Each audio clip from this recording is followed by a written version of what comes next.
Okay, so for this example, we will talk about variables and data types.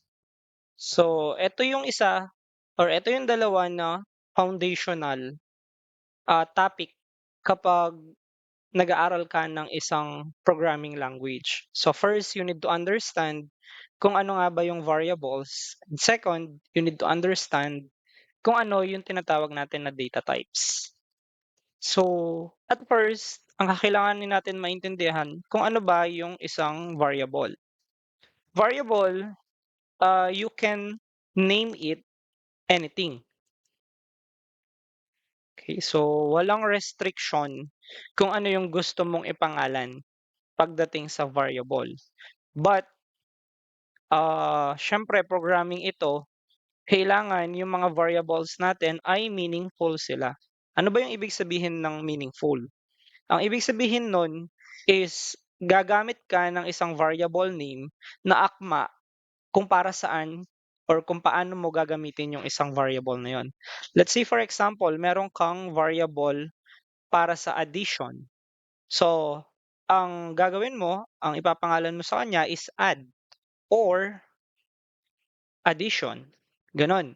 No, hindi mo siya pwedeng ipangalan na for example, gagamitin mo siya for addition, tapos ang ipapangalan mo sa kanya Q or W, mga ganon. Hindi yun meaningful kasi ang mangyayari noon magkakaroon ng confusion between siyempre sa program mo mismo and sa nagpo-program. May tendency kasi na makakalimutan mo kung ano yung purpose ng variable na Q, ano yung purpose ng variable na W. So kung gagamit ka ng variable, you need to make sure na yung variable name mo ay akma kung para saan siya. In this case, kung gagamitin mo siya for addition, you can name it as add. Kung gagamitin mo siya for multiplication, gagamitin mo yung pangalan na multiply, yung mga ganon. So, again, ang variable, ang purpose niya talaga is to become container. So when we say container, isa po siyang lalagyan ng mga values. Kapag sinabi natin values sa programming, equivalent po ito sa mga datas na ipinapasok po natin. Ano ba yung mga examples of datas? Ito yung mga numbers. Kung gusto mo magkaroon ng computation yung program mo, ito yung mga names, kung ano yung mga pangalan na ipaprocess mo, para saan yung mga names na yon. So lahat ng datas ay pumapasok po siya sa tinatawag natin na container, which is yung mismong variable po natin. Okay, so next is para saan naman yung data types. Ang data types natin, meron tayong iba't ibang klase na data types. Ang una dyan, yung tinatawag natin na int, short for integer. Kapag gumamit ka ng int, ibig sabihin whole number yung pinaprocess mo na data. Second, meron tayong tinatawag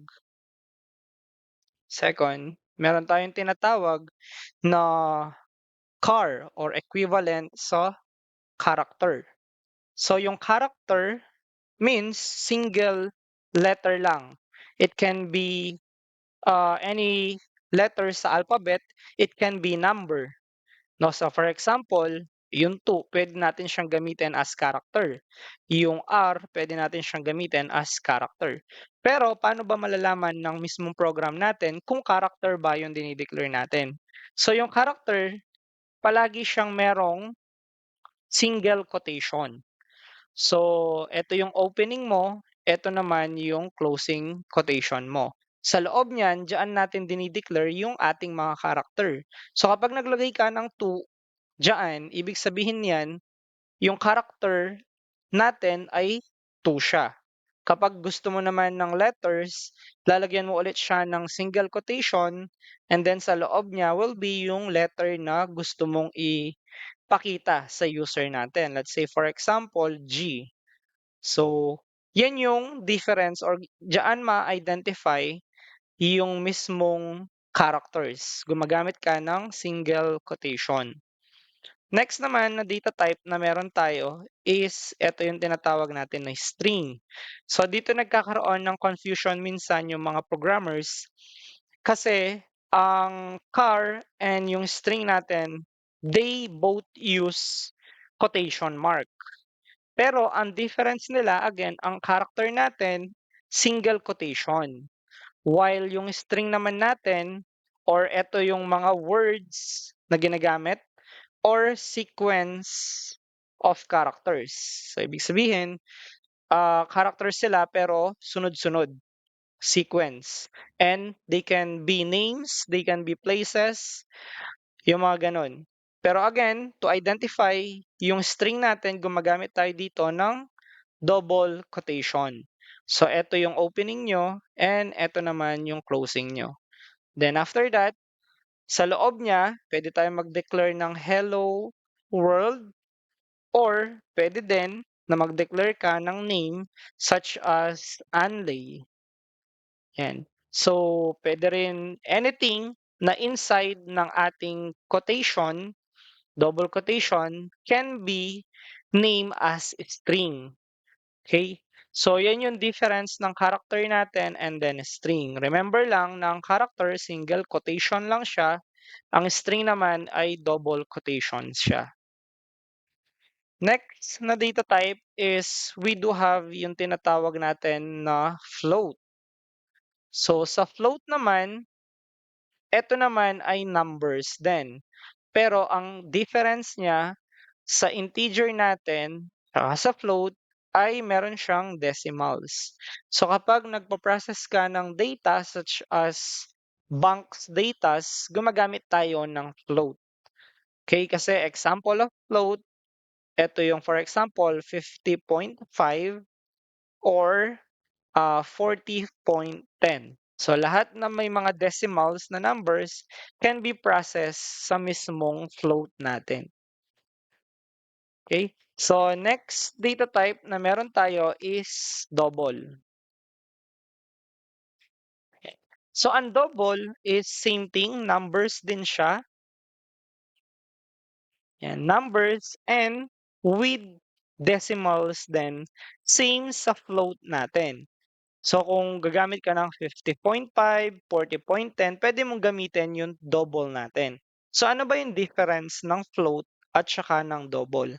Ang difference nilang dalawa is yung numbers of decimals na pwedeng kunin. Let's say for example, ang float natin, pwede niyang kunin ang decimals na hanggang 3 numbers sa decimal.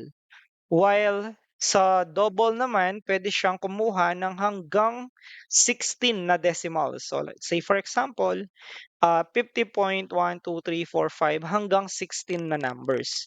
So kumbaga, kung maliit na computation lang yung ginagawa mo, pwede mong gamitin yung float. Pero kapag complex or yung malawakang computation na, gagamitin mo na yung tinatawag natin na double.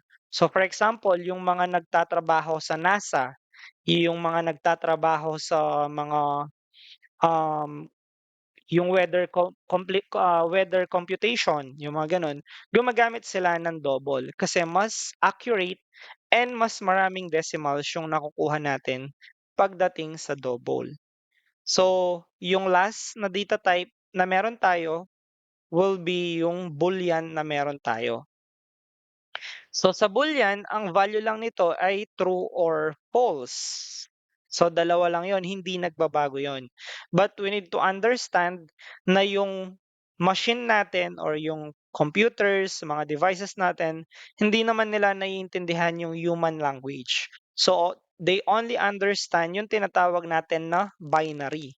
Ang binary, ito yung 1 and 0 na number. So pag 1 siya, ibig sabihin true. Kapag 0 siya, ibig sabihin yan false. So let's say for example, uh, yung ilaw naka-on siya. So ang equivalent niyan ay 1 or true. Kapag naman pinatay mo yung ilaw, naka-off yan, equivalent niyan ay 0 or false siya. So, yan yung mga examples of data types na ginagamit natin pagdating sa programming.